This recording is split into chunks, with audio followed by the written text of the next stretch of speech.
दोस्तों,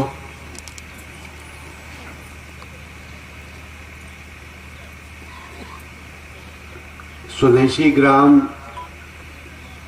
के बारे में जो एक मोटी सी संकल्पना राजीव भाई के समय ही बन गई थी, लेकिन आप सब जानते हैं कि उनका इतना ज़्यादा भागना था। महीने में 20 दिन, 22 दिन, 25 दिन उनका बाहर का ही व्याख्यान और दूसरे घूमने का उनका कार्यक्रम चलता था, इसलिए वो साकार नहीं हो पाया। और आप सब जानते हैं, जिन लोगों ने भी कोई एक छोटा मोटा केंद्र बनाया हो या जिन लोगों ने भी इस तरह के व्यवस्थापन किए हो, कि जब तक जो मेन व्यक्ति है वो जब तक खूंटा गाड़ के नहीं बैठता तब तक कोई केंद्र नहीं बना करता। राजीव भाई तो घूमने वाले प्राणी थे, तो वैसी स्थिति में कल्पनाएं तो ज़रूर हुई थी, लेकिन वो साकार नहीं हो पाई कि उनको कैसे आगे बढ़ाया जाए।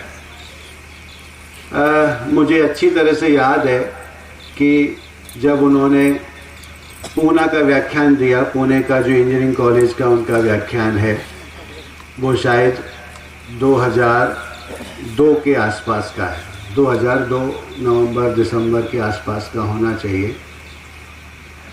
वो व्याख्यान करने से पहले 3-4 दिन हम सब लोग ऐसे ही यहाँ आते थे, धर्मपाल जी के साथ बैठते ही थे, तो धर्मपाल जी के साथ काफ़ी चर्चाएं हुई। 3-4 दिन लगातार बातें भी हुई स्वदेशी के विषय के ऊपर, स्वदेशी ज्ञान विज्ञान के ऊपर, जिसके ऊपर उनकी मास्टरी थी, उसके बारे में सब चीज़ें डिस्कशन हुई। और ऐसा एक जनरल मीटिंग में ऐसा ही निकला कि भाई एक ऐसा केंद्र बनाना चाहिए कि भाई जहाँ पर इस तरह की चीज़ों का काम हो। उस समय हम लोग सेवाग्राम आश्रम में रहते थे, तो सेवाग्राम आश्रम में रहने की वजह से ऐसा हुआ कि इसके आसपास ही कहीं कुछ बनाया जाए, और सौभाग्य से उसके आसपास ही हो भी गया। तो उस समय ऐसी कुछ चर्चा हुई, उसके तुरंत बाद जो है राजीव भाई पुणे व्याख्यान करने के लिए चले गए, और वहाँ के व्याख्यान में उन्होंने वो बात कही कि भाई हम इस तरह की एक योजना बनाना चाहते हैं, इस तरह का एक केंद्र बनाना चाहते हैं जो स्वदेशी के लिए काम करे, ज्ञान विज्ञान और तकनीकी के लिए काम करे। और वो बात उनके व्याख्यान में आई, लेकिन उस समय व्याख्यान होने के बाद भी कोई बहुत ज़्यादा उस पर काम नहीं कर पाए। मुंबई के पास एक गुरुकुल की शुरुआत जरूर की थी, लेकिन वो सफल नहीं हो पाई। उसके बाद फिर उसको छोड़ दिया और घूमने का कार्यक्रम चलता रहा। फिर भारत स्वाभिमान की यात्रा चालू हो गई।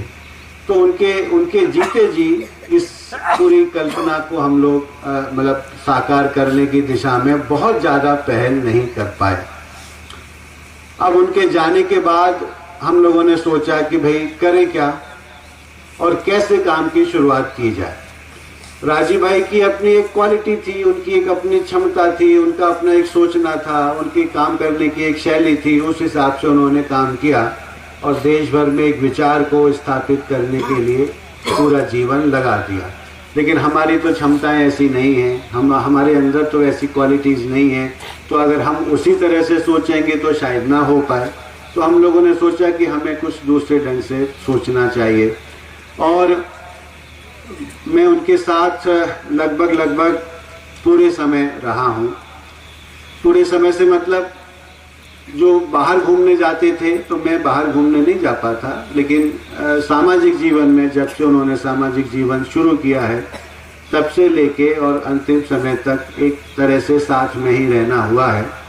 और हमारी जो सबसे बड़ी जो एक जो कमी हुई 25 सालों के दौरान, लगभग एक 24 साल का समय है जो राजीव भाई ने घूमा। 1986-87 से लेके 2010 तक लगभग 23-24 साल का ये पीरियड होता है। इस 23-24 साल के पीरियड में जो सबसे बड़ी कमी हमको लगी कि हम कोई एक ऐसा केंद्र नहीं बना पाए जिससे लोगों को बांधा जा सके। बिना केंद्र के लोग नहीं बनते हैं, ऐसा हमको महसूस हुआ। लोग जुड़ते हैं, आते हैं, चले जाते हैं, बिखरते हैं, अपने अपने कामों में लग जाते हैं। लेकिन अगर कोई एक केंद्र होता है तो उसमें काम करने वाले 150 साथी होते हैं, कुछ रहते हैं, कुछ एक ग्रुप बन जाता है और वो ग्रुप उस काम को पूरा आगे बढ़ाता है और उस बात को आगे ले जाने की कोशिश करता है।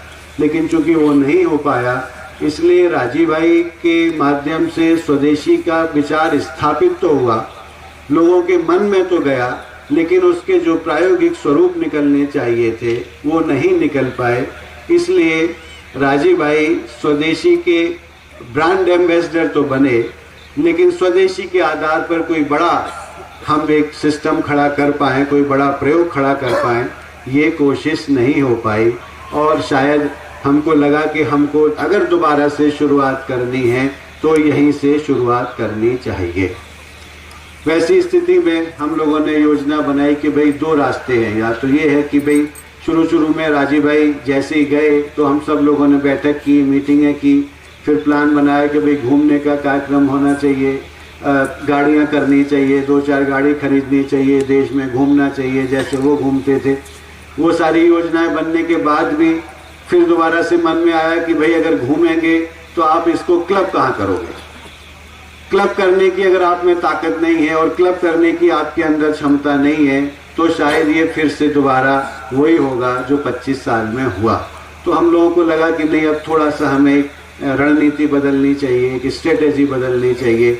तो हम लोगों ने 2 स्ट्रेटेजी पर काम शुरू किया।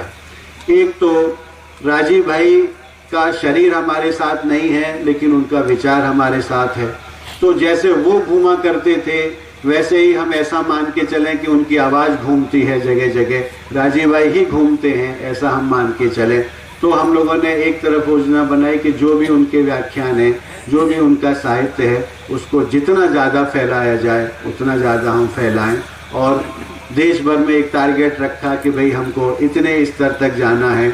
लेकिन अगर पूरा टारगेट नहीं भी हुआ तो भी काफ़ी कुछ हमने उसमें हासिल किया और आप सब लोग यहाँ जो बैठे हैं वो उसका एक सबसे बड़ा परिणाम है। एक रणनीति राजीव भाई के विचार को फैलाना, दूसरी रणनीति कि हमें कोई ना कोई एक केंद्र स्थापित करना चाहिए जहाँ पर हम सब बैठ सकें, उस विचार से एकाकार हो सकें, उस विचार को समझ सकें और वहाँ कुछ ना कुछ प्रयोग के रूप में दिखाई दे।